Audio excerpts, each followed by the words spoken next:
Tenir sa comptabilité peut être perçu comme un exercice fastidieux. Et pourtant, c'est une obligation légale et surtout une nécessité pour piloter son entreprise. Comment bien interpréter deux des documents comptables principaux, le compte de résultat et le bilan? Le compte de résultat, tout d'abord, résume la vie de l'entreprise sur une période donnée, souvent un an. Pour expliquer son fonctionnement de manière pédagogique, les comptables utilisent ce que l'on appelle l'approche par solde intermédiaire de gestion. Voici comment cela fonctionne. Prenons l'exemple d'un ébéniste.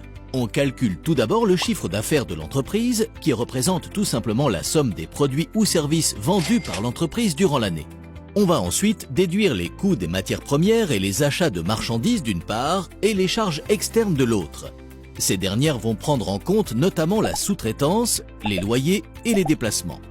Une fois ces éléments déduits, on obtient la valeur ajoutée, c'est-à-dire la valeur véritablement créée par l'entreprise.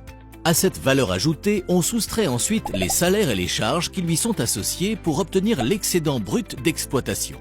Enfin, on soustrait ce que l'on appelle les amortissements, c'est-à-dire le montant de la dévaluation des machines.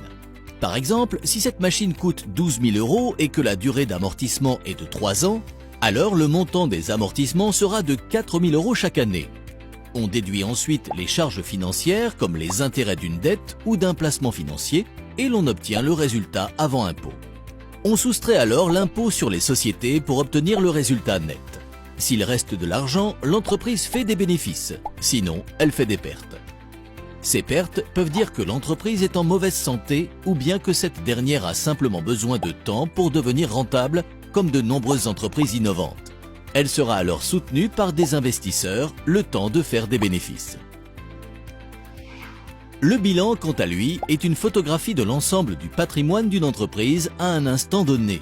Il est composé de deux lignes principales. Le passif montre d'où vient l'argent.